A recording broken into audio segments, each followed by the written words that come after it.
Assalamualaikum warahmatullahi wabarakatuh. Bertemu kembali dengan Ibu dalam mata pelajaran akuntansi keuangan. Hari ini kita akan belajar tentang pengelolaan kartu utang. Nah, ketika Ibu menyebutkan kartu utang, mungkin pertanyaan pertama yang akan muncul di benak kita adalah, apa sih kartu utang itu?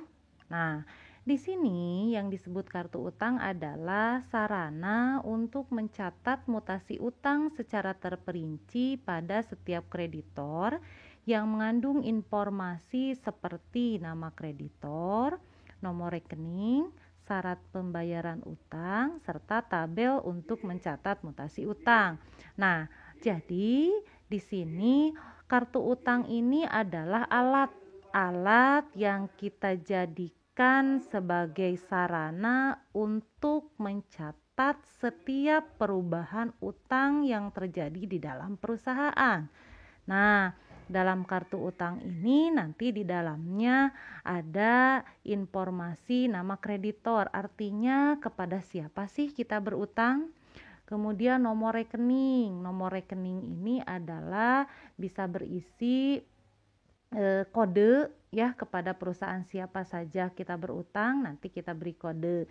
Misal perusahaan A, misalnya jadi kodenya 1 atau 111, kepada perusahaan B 112, perusahaan C 113, dan seterusnya.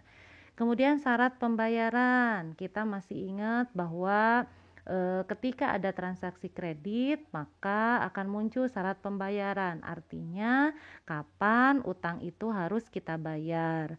Kemudian berikutnya adalah tabel. Tabel ini akan kita pergunakan untuk mencatat mutasi utang, mutasi bertambah ataupun berkurang, serta saldo dari utang yang kita miliki. Kemudian berikutnya, pertanyaan selanjutnya, seperti apa sih bentuk kartu utang itu? Nah, sebetulnya tidak ada aturan khusus ya, patokan khusus kartu utang itu harus seperti ini, tidak.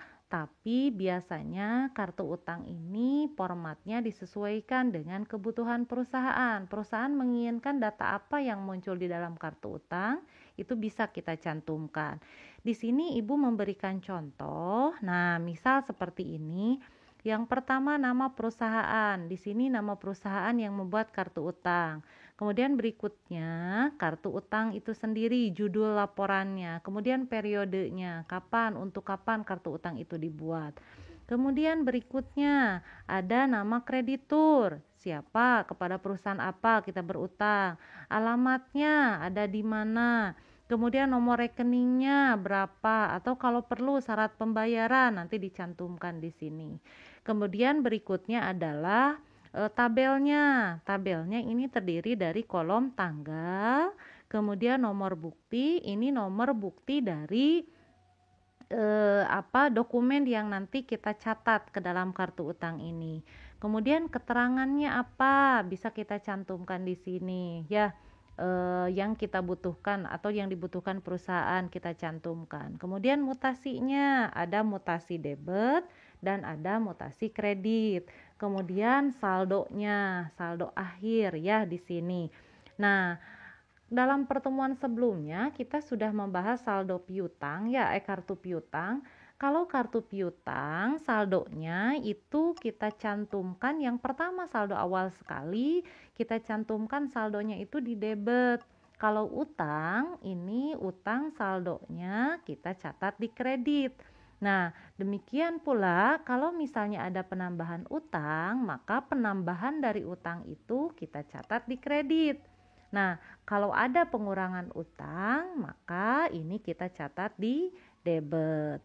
Nah, berikutnya dokumen apa saja yang nantinya akan terlibat dalam pengelolaan kartu utang? Nah, ada beberapa dokumen. Yang pertama, faktur pembelian. Faktur pembelian ini harus kita ingat, ketika muncul faktur artinya kita sudah melakukan pembelian secara kredit.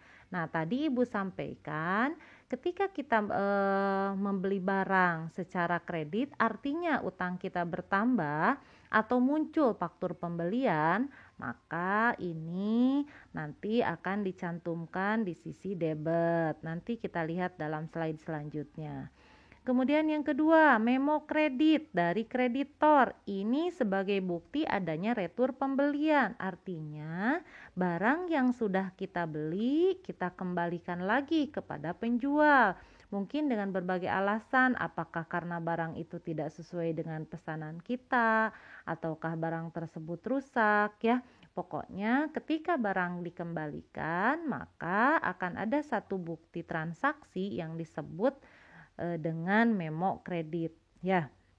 Kemudian berikutnya yang ketiga adalah bukti pengeluaran kas. Ini artinya kita perusahaan sudah mengeluarkan sejumlah uang untuk membayar utang kita. Nah, maka nantinya utang kita akan berkurang.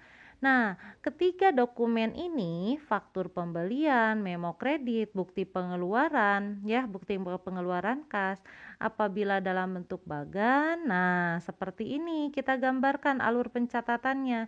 Jadi dari faktur pembelian nanti akan masuk ke kolom mutasi sebelah kredit. Kemudian memo kredit akan masuk ke kolom mutasi sebelah debit.